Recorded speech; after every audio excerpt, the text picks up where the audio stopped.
আলাইকুম গাইস, কেমন আছেন? আশা করি সবাই ভালো আছেন। আজকে আবারও চলে আসলাম আপনাদের সামনে চিকেন বার্ন নিয়ে। তো চলুন আজকে দেখি চিকেন বার্নটা কিভাবে কি হলো। এই ঘরে বসে তৈরি করে ফেললাম চিকেন বার্ন। যদিও রেস্টুরেন্টের মতো হয় নাই, কিন্তু ঘরে বানানোর জন্য মোটামুটি অনেক ভালো হয়েছিল। চলুন আমরা আজকে কিভাবে চিকেন বার্ন বানাই সেটা দেখি। আমার হাতের অবস্থা খুবই খারাপ। আমার হাতের অবস্থা আপনারা স্কিপ করুন, কারণ জানেনই তো রান্না করতে গেলে হাতের অবস্থা ঠিক থাকে না, অনেক ধরনের অনেক কিছু লাগে। তো হাত স্কিপ করুন। তো আমরা চলুন এখন বানিয়ে ফেলি চিকেন বার্ন। কিভাবে কি দিব আমরা সেটা দেখি। আমরা প্রথমে নিয়ে নিলাম আটা, তারপর নিয়ে নিলাম লবণ, তারপর নিয়ে নিলাম চিনি। এই পর্যায়ে আমরা দিয়ে দেবো ইস্ট, যেটা দেখতে একদম গুঁড়ো গুঁড়ো দানার মতো। এটা হচ্ছে ভিজলে এটা আপনার আটাটা অন্যরকম করে দিবে, পুরাই সফট। আমরা ইস্টটা দিয়ে হচ্ছে সামান্য কিছুক্ষণ মাখিয়ে এটা রেখে দিব ভালোভাবে পলিথিন দিয়ে মুড়িয়ে, যাতে হাওয়া বাতাস ভিতরে না যায়। এই পর্যায়ে আমরা কি করব, মাংসটা তেল দিয়ে এবং আদা রসুন দিয়ে এটা সিদ্ধ বসিয়ে দিই। অন্যদিকে আমরা ভিতরের পুরটা বানিয়ে ফেলবো। ভিতরের পুরটা বানাতে যা যা করবেন আপনারা হচ্ছে পেঁয়াজ দিবেন, আর হচ্ছে মাংসের টুকরাগুলা আমরা সিদ্ধ থেকে উঠিয়ে একদম ঝুড়ি ঝুড়ি করে রেখেছি। এখন আমরা কড়াইতে পেঁয়াজ দিয়ে দিলাম, হলুদ, মরিচ, আদা, রসুন, জিরা গুঁড়া, ধনিয়া গুঁড়া, এগুলা দিয়ে আমরা হচ্ছে পেঁয়াজটা একটু সিদ্ধ করে নিব। অতিরিক্ত তেল দিব না। এখন হচ্ছে আমরা লবণটা দিয়ে দেব, এবং আমরা এখানে হাফ কেজির মতো মাংস নিয়েছি। আপনারা এখানে 1 টেবিল চামচ হলুদ, 1 টেবিল চামচ মরিচ এবং আধা টেবিল চামচ জিরা, ধনিয়া আর লবণটা পরিমাণ মতো। আর ঝালটা যদি কেউ বেশি খেতে চান তাহলে আরও বেশি দিতে পারেন। এখন আমরা এটা একটু কষিয়ে নিব। আমাদের কষানো শেষ। এই পর্যায়ে আমরা মাংসে যে ঝুড়ি করে রেখেছিলাম ওগুলো হচ্ছে আমরা দিয়ে দিয়েছি। এখন এই মাংসটা ভালোভাবে আমরা পুর বানাবো, যাতে ভালোভাবে মশলাগুলো মিশে।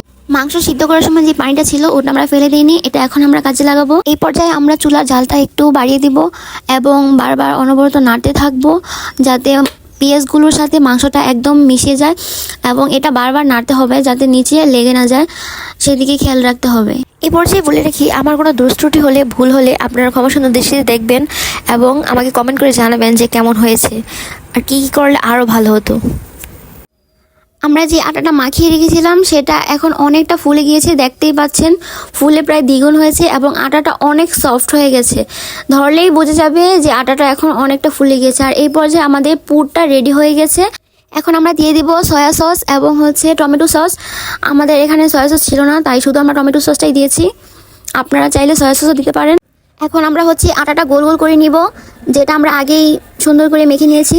এটা গোল গোল করে রুটির মতো বেলে নিব। এখানে এটা রুটির মতো বেলতে গেলে আসলে হবে না, তাই আমরা হাত দিয়ে এটা গোল গোল করে নিয়েছি। এখানে আমাদের রুটি হয়েছে মোট 7টা। আমরা এখন হাত দিয়ে এই পুরটা ভিতরে ঢুকিয়ে দিব। এই পর্যায়ে আপনাদের একটা টমেটো সসের অ্যাড দিই। টমেটো সস কি যে মজা খেতে, ওয়াও ওয়াও ওয়াও। প্রাণ সসের বস।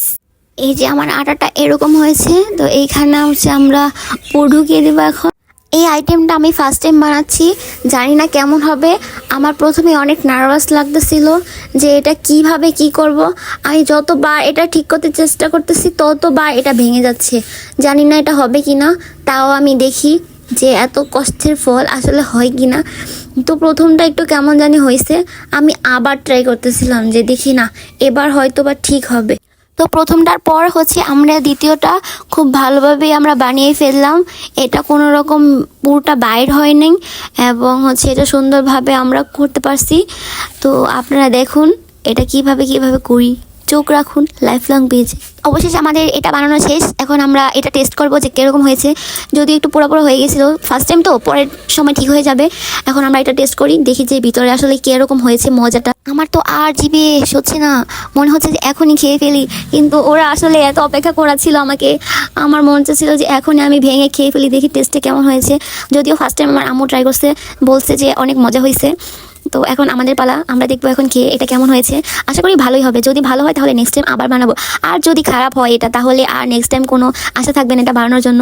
কিন্তু না, খেয়ে দেখলাম সবার মুখেই হাসি, খেতে অনেক মজা হয়েছে।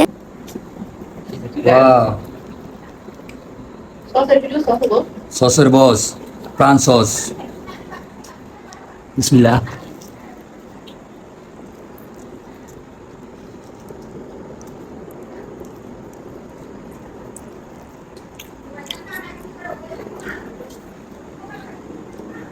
টেস্ট